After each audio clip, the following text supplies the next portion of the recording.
going on to Contenders Season 1 North America. That was played all online, was the regular season, which distinguishes it from Apex, Overwatch Premier Series, Seoul Super Cup, Pacific Championship. Pairs it with Challengers, but Challengers was played on the live patch the whole time. This was played on the tournament realm. So for the first 4 weeks, it was played on the Doomfist with a really large Rocket Punch hitbox, and for the rest, it was played on the Junkrat Double Mine patch. So for North America, Envious just stomped everybody, basically. They were only really contested by... FNRG FE had a couple of good maps against them just after the patch had come out, and Buds actually looked really good on the Junkrat, and they had managed to fit that into their comp really nicely, and kind of took Envious a little by surprise, I think. Faze had one good map against them as well, where they were able to beat them there, actually, but overall the series was not close, and Envious were able to dumpster them on some maps, including Eichenwald, where they just completely shut them out with a pre-buff Junkrat on Eichenwald first point, and Faze couldn't do anything against it. So Envious were the clear favorites. I mean, these guys are still one of the top teams in the world.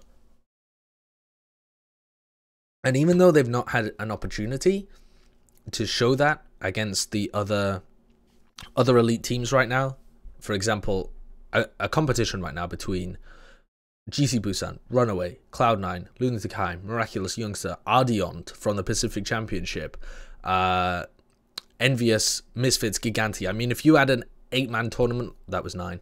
If you had a tournament like that anyway, that would be unbelievable, because it's very difficult to really tell where teams like Envious and Ardiont stack up when they've just been dominating their respective regions. And the domination was even more impressive actually when they went to LAN, because sometimes, I mean, it doesn't really apply to Envious, but sometimes teams that dominate online don't have the same performances on LAN. You know, they don't have the experience, or something about the pressure hits them, or there's the other teams really step it up when it comes to the LAN, and they don't kind of have those same players.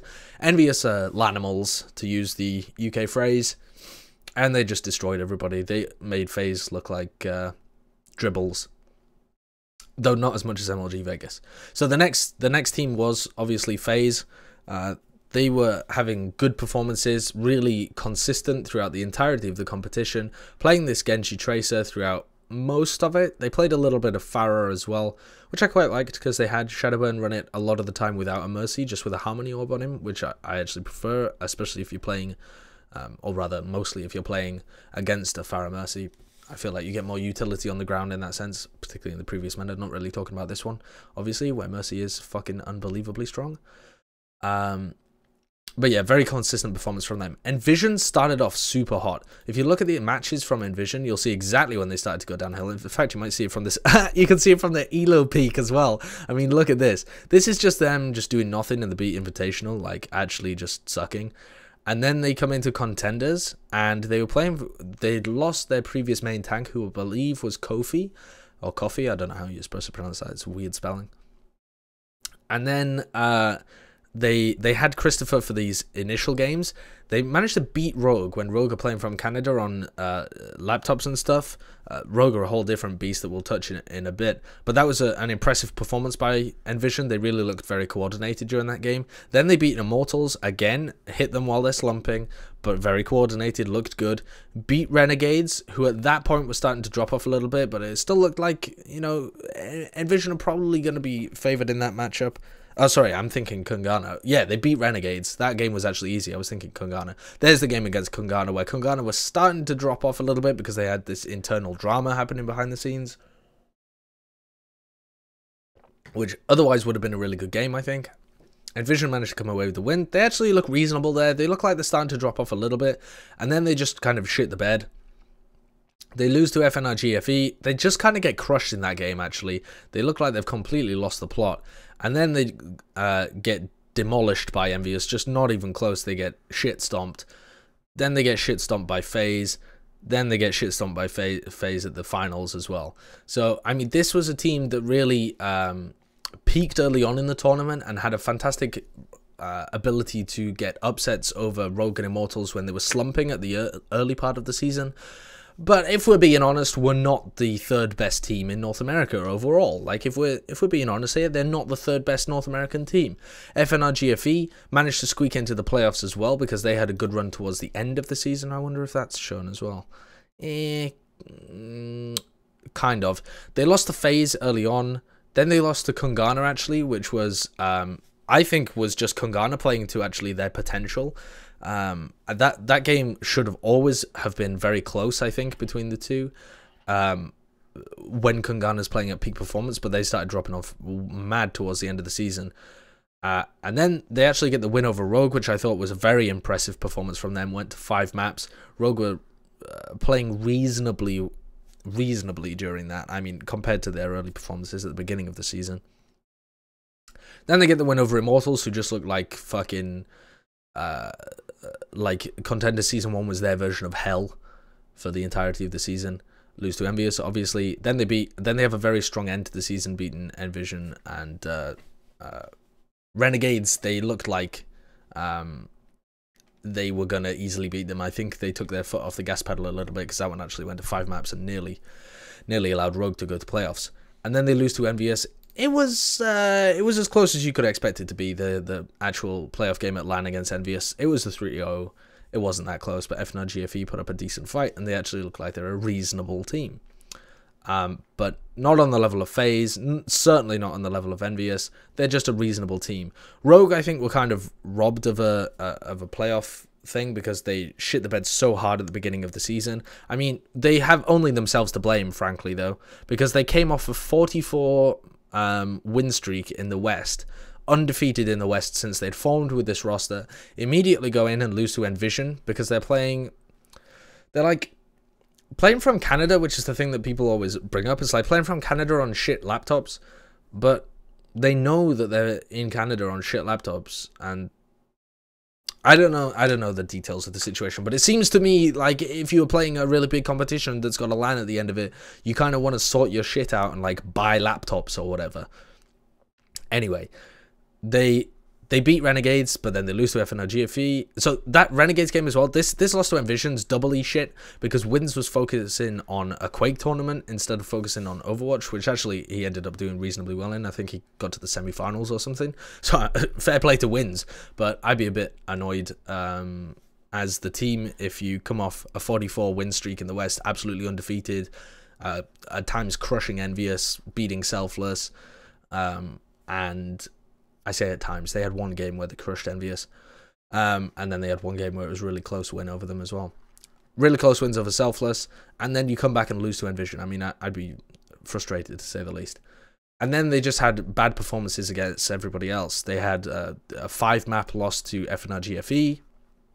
They beat Immortals, but that game was pretty close. They actually had a very close series against Faze and Envious as it came to the end of the season. Really, either of these games could have been wins for Rogue if they had been performing slightly better, because the games themselves were actually very close, and I believe they were like, they drew a map and won a map in both of the series, or something like that, but that means that the other team won 2 of the maps. So Rogue kind of looked like they were going to get their shit together towards the end, but just had too much of a terrible start to the season. Immortals shit the bed throughout the entirety of the season. Really quite an awful performance from them. Still not sure what really went wrong. Just absolutely abominable. Couldn't execute on their dives. At times had, early on in the season, had Fate massively overextending, playing far too aggressive. At times later on in the season, he wasn't doing that much because he looked like he was scared and wasn't synced up with Grim Reality at all. I mean, just a shitfest all around. Kungana had this terrible internal bullshit going on with them halfway through the season and just collapsed, and Renegades were garbage for the entirety of it. So that was North America. Over in Europe, there were a lot of parallels, actually. So the parallels were Misfits goes undefeated in the same way that Envious did.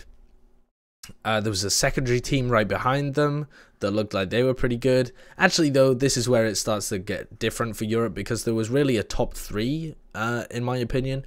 There was Misfits, who looked incredible all throughout the season. Giganti, who looked like they were easily the second best team, I think, especially as it came towards the end of the season. They looked like they were playing better and better as the season went on. 1-2-3, very disciplined, good top team, had the discipline, the set plays, the structure, and the star power to be able to beat everybody who wasn't these top two teams. And then you had kind of this mess in the middle where it was like Cloud9 started with a really shit roster, then completely rebuilt, and towards the end of the season were looking pretty good and gave Misfits a very, very close, scary game in the semi-finals. And Gamers Origin, who kind of had the opposite of Cloud9, they started super strong when it was the Doomfist patch, and they were playing Doomfist McCree, very good scrappy style that's like short to mid-range, and destroyed people with Leaf's Doomfist, but then couldn't get it working once the Doomfist nerfs had happened and they were playing against the stronger teams. Were the only team actually during the regular season to take these two maps off Misfits. Against everybody else, they 4-0'd them, but took Misfits to 5 maps because they played this different, unique style. So it'll be interesting actually to see how Gamers Origin adapts in the future, because they were very much held up by that Doomfist McCree style, with Poco on the Zarya as well, had a fantastic performance. Ben Best really stepped it up on tank as well. So this was a team that had certainly found their meta and then had it ripped away from them. Okay.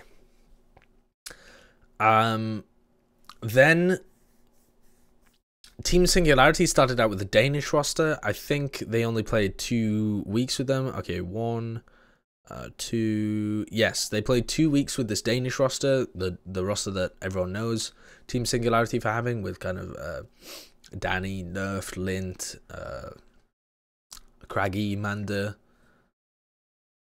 I'm just going to ignore the fact that I've forgotten a couple of the other people. Didn't go well. They got destroyed. Switched up the roster, brought Chris and Smex in, the Team UK tank duo, kind of rebooted the team. They looked pretty decent towards the end of it, given that it was a complete mixed team.